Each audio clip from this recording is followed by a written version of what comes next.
Hello, Shady Radio listeners, and welcome to the QueeryCon. That felt a bit shady right at the end there.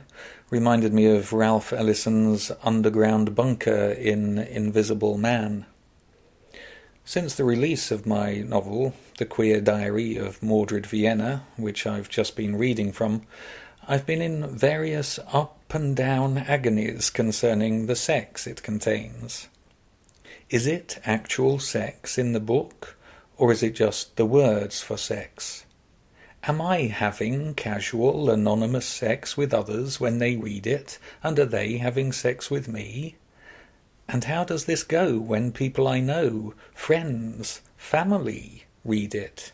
Am I having sex with them, and are they having sex with me? A few people have been taken by surprise, like, oh fuck, I didn't realize we were actually going to have sex together.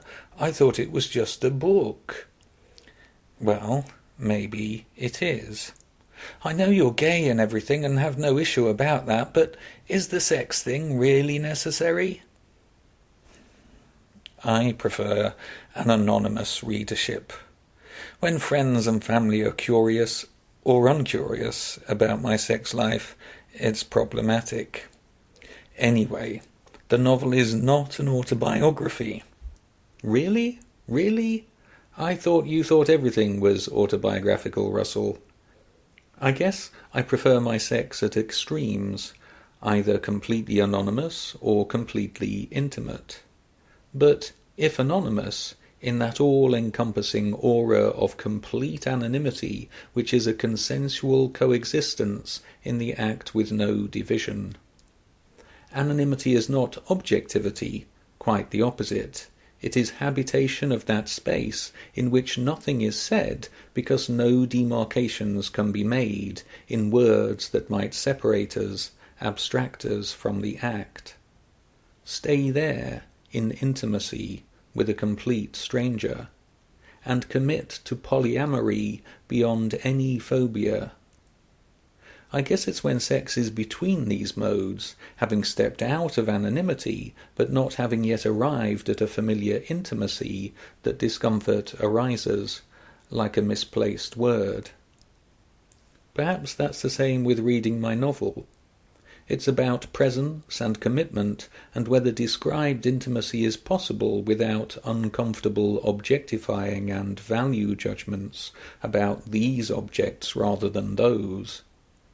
I'm wondering currently about the way in which the graphic and actual portrayal of sex has become sanctified, permitted, and simultaneously marginalized in its appearance by technology, by the construction of our current social media and the boxes they operate in, by the ready availability of sex as something to be gone to in a certain place and not in others. Whether that's in a lived relationship, in certain rooms, or in the black boxes of the internet. Is this a new prudence put in place by the structure of technology? Is it possible to have sex with people you know anymore?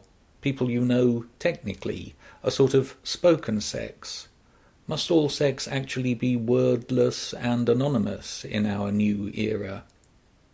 Sex has been placed again beyond the gabbling social. Either hallowed or taken for granted, either way unspeakable, in the locked room of the teenager.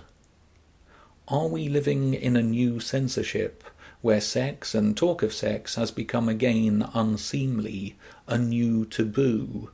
And what has this got to do with intimacy? Or is it just me? You know me by now, I make no distinction between what's just my experience and what's a historical phenomena, especially when it comes to psychological formations. It's never just me, it's always history. My life, as everybody's life, is always written across the pages of social and political history. So I'm not sure whether this strange current of wrangling around the visibility of sex and speaking about sex is just my ongoing psychological saga, or whether it's something specific to, produced by, and indicative of the times in which we're living. About 20% of the queer diary of Mordred, Vienna is erotic writing. Is this too much? Should there be any? Is it necessary for men to be shown having sex with men, or women to be shown having sex with women in gay or lesbian fiction? Is it possible to be gay or lesbian without having sex or desire for persons of the same sex?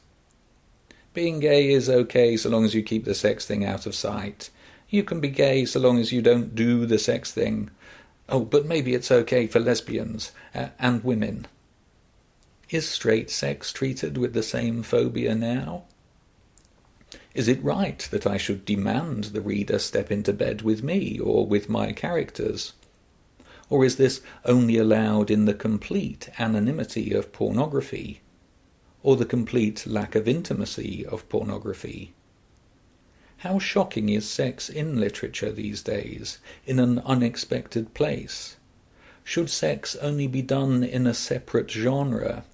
Has it been reassigned to specific cubicles, put back in the closet of the internet and the coupling rooms of Grindr, slightly to one side, less disruptive and threatening, as sex always used to be considered, to social and political structures?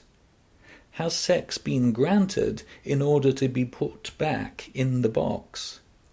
Is erotic writing one thing and novel writing another? Should they be kept in separate places? Is it just pornography, that separation of the erotic from the intimate, that should be kept in a separate place?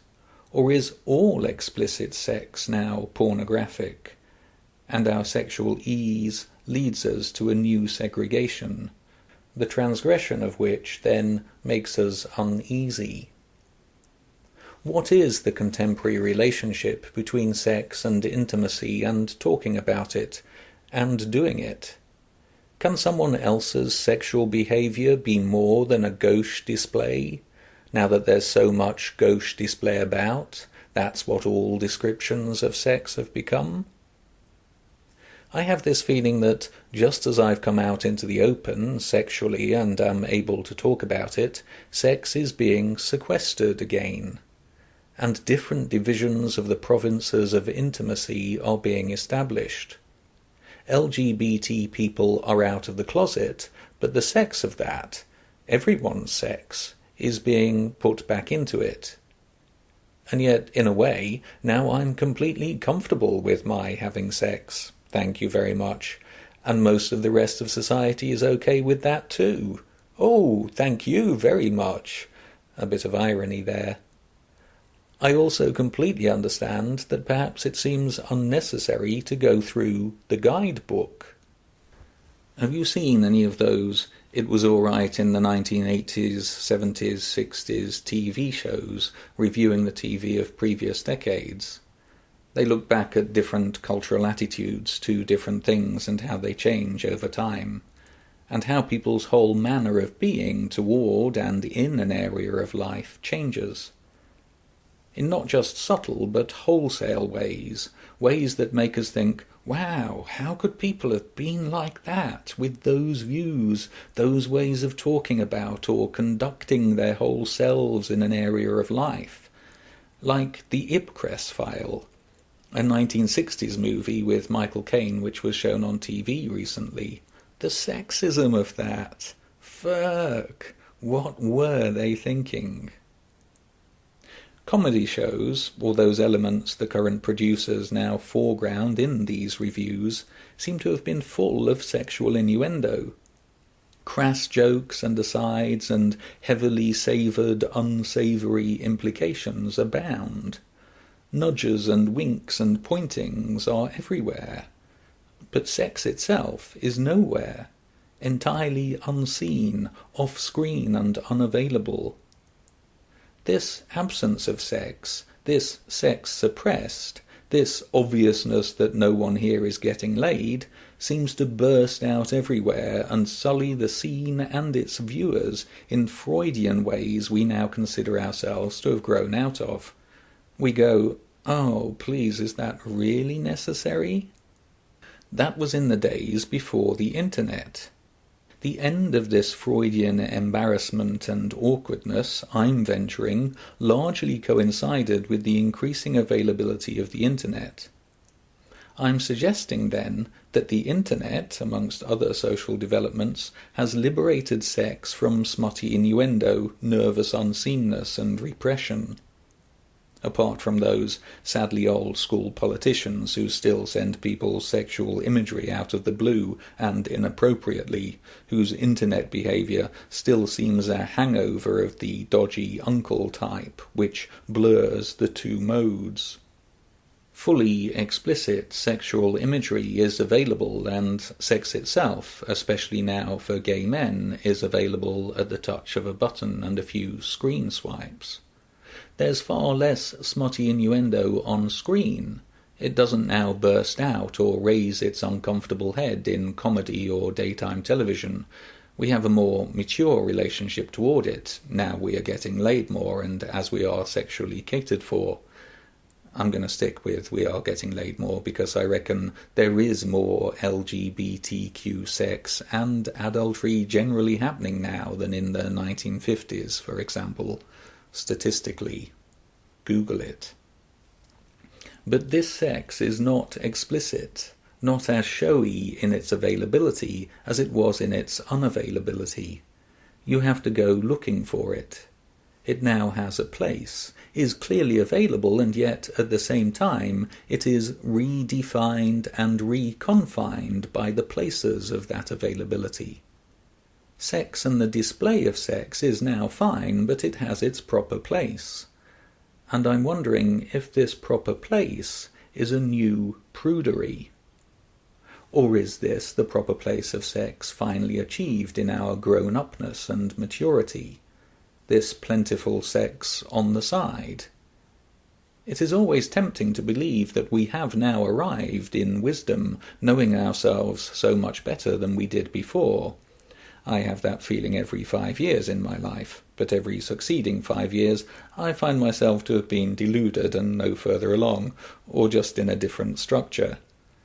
There is no right answer, only knowing that every answer fits the time, my own time and the time's time. So, a lot of my queer novel considers the time and place of sex.